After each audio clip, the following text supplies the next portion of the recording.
Los fármacos adrenérgicos son también llamados simpático-miméticos. Como habíamos dicho en la generalidad, estos medicamentos mimetizan, copian, imitan lo que ya nuestro sistema nervioso autónomo realiza. Comenzaremos viendo la síntesis del neurotransmisor.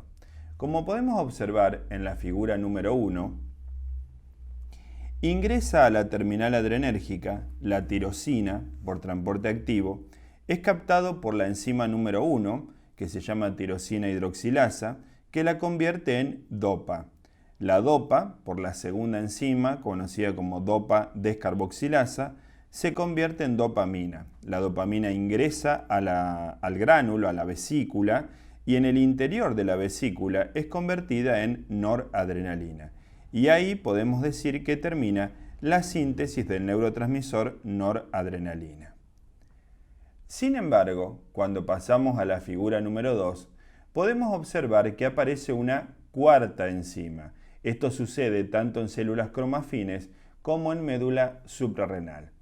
Veamos entonces en esta figura número 2 que las enzimas son las mismas, las tres primeras, pero se agrega una cuarta enzima. Esta cuarta enzima hace que la noradrenalina, cuando sale de la vesícula hacia el citoplasma, sea convertida en adrenalina. Esta enzima se llama feniletanolamina N-metiltransferasa. Cuando pasamos al almacenamiento del neurotransmisor, observaremos que parte del mismo se encuentra en el citoplasma. Generalmente es el neurotransmisor que fue recaptado, o sea que se liberó, actuó y volvió a entrar al citoplasma de la terminal presináptica, pero también tenemos neurotransmisores en el interior de la vesícula. Ese diríamos que fue el que se sintetizó de nuevo, ¿sí? El que fue de novo, o sea que directamente fue sintetizado. Pasando a la liberación del neurotransmisor, veamos ahora la tercera figura. En esta tercera figura podemos observar una terminal presináptica en la cual viene el potencial de acción, despolariza la terminal, produce ingreso de calcio, el cual moviliza la vesícula y libera noradrenalina. Pero como observarán, aparecen dos receptores presinápticos, el beta 2 y el alfa 2, los cuales modifican la liberación de la noradrenalina. El beta 2 tiene la capacidad de estimular, acelerar la liberación de noradrenalina y el alfa 2 tiene la capacidad de frenar la liberación de la noradrenalina. En el caso de la liberación de noradrenalina, fíjense que ella misma podrá realizar su propia retroalimentación negativa, estimulando al receptor alfa 2, que como dijimos tenía actividad inhibitoria. En el caso del receptor beta 2, que es el que estimula, podemos ver que es la adrenalina la que tendría la capacidad de estimularlo. Cuando a esta imagen le agregamos la parte farmacológica, podríamos observar que hay un antihipertensivo antiguo, conocido como alfa-metildopa, y la alfa-metildopa estimula el receptor alfa 2. Pero claro, es un antiadrenérgico porque estimula un receptor que tiene función inhibitoria. En el caso del propanolol, bloquea al receptor beta 2, o sea que diríamos que bloquea la estimulación de la liberación. Ambos fármacos, cada uno con su propio mecanismo de acción, terminan en el mismo efecto, disminuyendo la liberación de noradrenalina. ¿Cómo termina el efecto del neurotransmisor? Termina por dilución en sangre, parte es recaptada, parte es metabolizada por enzimas como la monoaminoxidasa y la catecol-oximetiltransferasa. O sea, vemos que hay varias formas en la cual el neurotransmisor termina siendo destruido, eliminado o inactivado. Pasemos ahora a ver los receptores donde actúan en el sistema adrenérgico sus neurotransmisores. Son los alfa 1 y alfa 2, beta 1, beta 2 y beta 3. Cuando comenzamos a desarrollar los fármacos adrenérgicos, vamos a ver que básicamente hay tres tipos de mecanismos de acción. Los adrenérgicos de acción directa, que estimulan algún receptor adrenérgico. Los de acción indirecta, que o bloquean la recaptación del neurotransmisor o bloquean la inactivación, como los IMAOs, inhibidores de la monoaminoxidasa, que destruía catecolaminas. Y un tercer grupo de mecanismos de acción, que son aquellos que tienen efecto mixto, que es el caso de la efedrina, que por un lado pueden estimular los receptores adrenérgicos, pero por otro lado también pueden bloquear la recaptación. ¿Cómo podemos hacer para recordar tanta cantidad de fármacos adrenérgicos? Fíjense en el material de estudio que tenemos una lista de fármacos adrenérgicos de acción directa, que son los más importantes, y en esta lista lo que podemos hacer es asociarlos con algún tipo de criterio.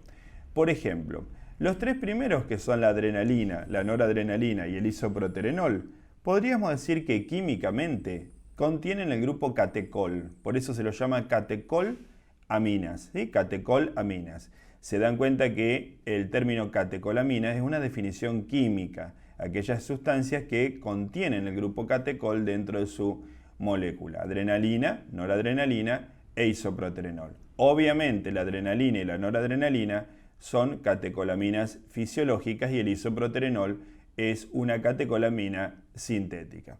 A continuación, si seguimos viendo la lista, fíjense que aparecen aquellos que son agonistas beta 2, salbutamol, el indacaterol, la isoxsuprina, varios medicamentos que tienen actividad beta 2. Cuando repasamos la parte fisiológica, dijimos que los receptores beta 2 estaban en el bronquio y tenían la capacidad de broncodilatar, ¿sí? Son broncodilatadores. Pero también los receptores beta 2 se encuentran en el útero y tienen la capacidad de relajar el útero. Por eso básicamente los fármacos agonistas selectivos del receptor beta 2 o son broncodilatadores cuando se los utiliza vía inhalatoria, prototipo el salbutamol, o son tocolíticos, ¿sí? Tocolíticos significa relajantes uterinos, utilizado en el tratamiento o la prevención de parto prematuro. Sería el ejemplo de la isoxsuprina, ¿sí? La isoxsuprina tiene este mecanismo. Si seguimos avanzando, nos encontramos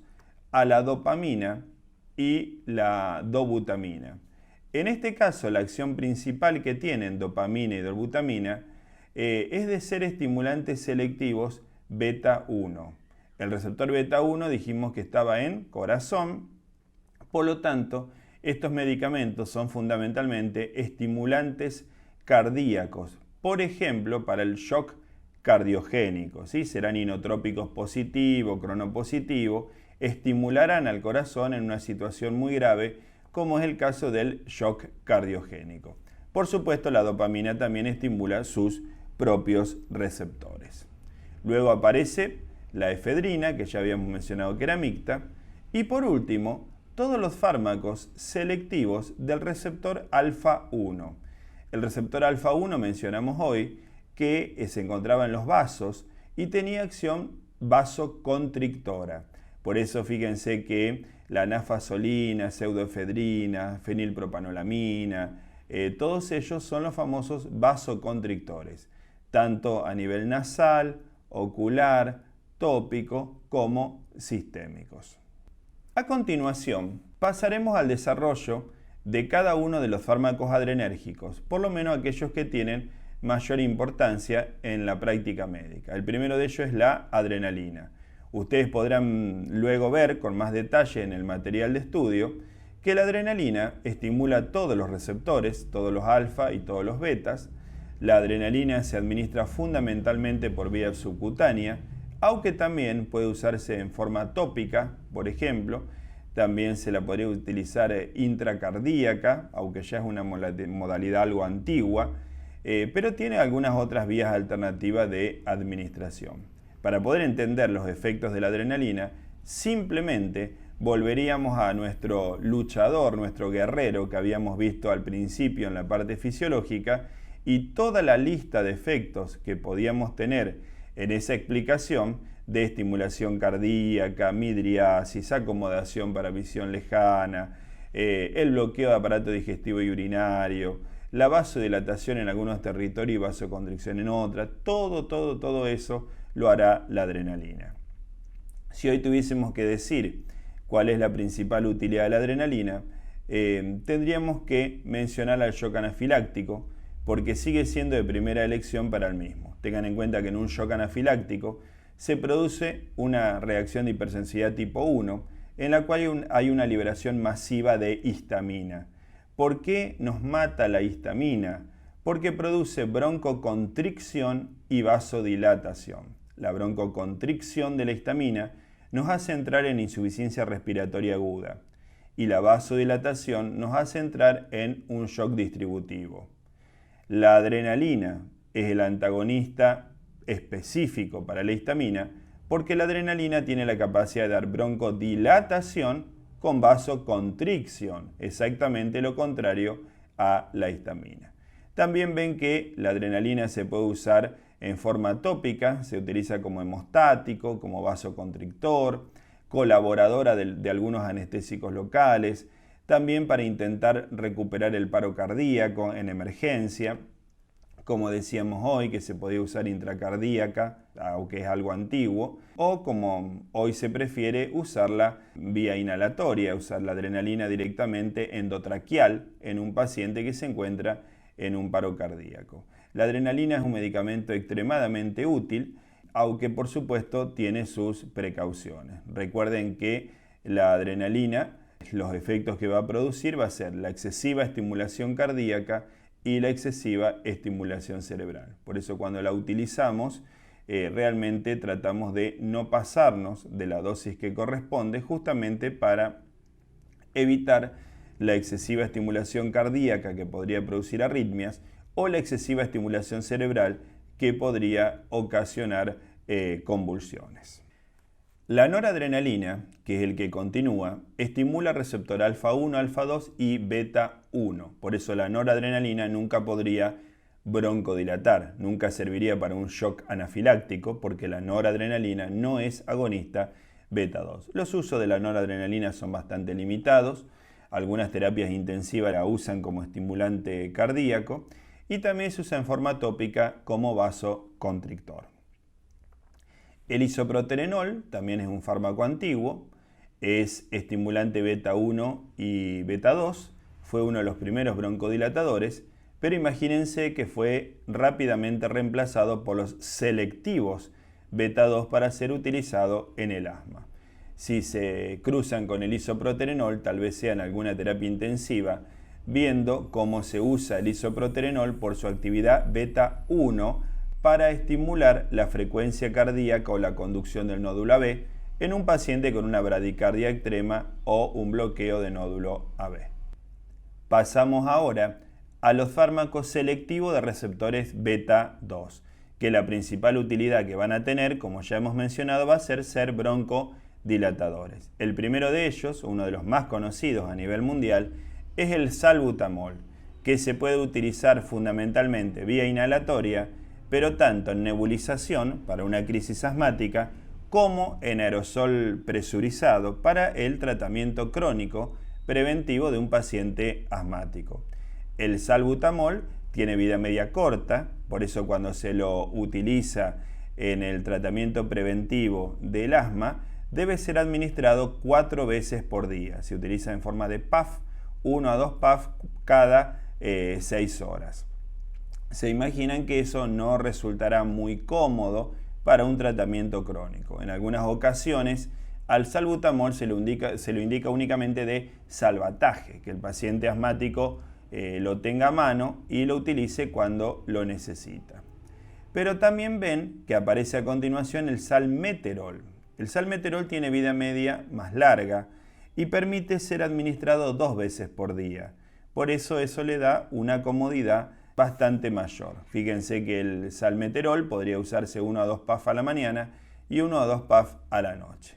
Y por último, hace relativamente poca cantidad de años, apareció otro agonista selectivo beta 2 llamado indacaterol, el cual tiene una vida media de 24 horas. Eso permitiría que con una sola administración diaria el efecto ya sea suficiente. Tal vez el costo de este medicamento sea su principal limitante. Y por último, dentro de los beta 2 tenemos la isoxsuprina. Pero la isoxsuprina, como ven, a pesar de ser agonista beta 2, Su principal utilidad va a ser vía endovenosa en obstetricia, siendo usada como relajante uterino, ¿sí? Como tocolítico para la prevención de parto prematuro. Pasamos ahora a la dopamina y la dobutamina, que estos dijimos que fundamentalmente eran estimulantes beta 1, siendo utilizados para el shock cardiogénico. Ambos medicamentos se utilizan en terapia intensiva, se pasan por goteo lento, de ser posible con bomba de infusión, y el paciente debe estar hemodinámicamente bien controlado. En el caso de la dopamina, es llamativo que a dosis baja, la principal utilidad que tiene es a nivel renal. Dopamina a dosis baja estimula receptores renales, aumenta el flujo plasmático renal y aumenta la diuresis. Por eso es usado también en algunos subtipos de insuficiencia renal. Pero cuando se aumenta la dosis de la dopamina, pasamos a dosis moderada, ahora sí comenzará a tener efecto a nivel cardíaco como estimulante, ¿sí? Como agonista beta 1 siendo inotrópico positivo. Y lo que no debemos hacer es administrar la dopamina a dosis muy alta, porque en este caso se convertirá en noradrenalina, pasará a noradrenalina y comenzará a producir vasoconstricción en todos los territorios, pudiendo producir isquemia e incluso necrosis de los tejidos. Por eso la dopamina en la práctica se usa a dosis baja o a dosis moderada. En el caso de la dobutamina, que sería como su derivado sintético, su versión sintética, no tiene acción a nivel renal y no se convierte en noradrenalina. Por eso su única actividad es a nivel cardíaco. Los fármacos adrenérgicos que continúan son los vasoconstrictores. Estos serían los estimulantes alfa 1. En este caso pueden ver en el material de estudio que se usan fundamentalmente como vasoconstrictores. Algunos vasoconstrictores a nivel tópico y otros vasoconstrictores a nivel sistémico. El efecto es bastante simple de entender porque lo que estos medicamentos van a hacer es generar disminución de la circulación en cualquier territorio que accedan. Es más que lógico que son medicamentos problemáticos o riesgosos en el paciente cardíaco.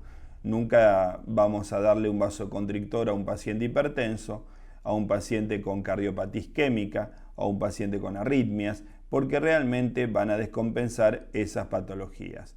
También una contraindicación que hay que tener en cuenta es en los niños. Los vasoconstrictores no se recomiendan en menores de 3 años. La efedrina, ya habíamos mencionado que estimulaba todos los receptores adrenérgicos y tenía efecto mixto.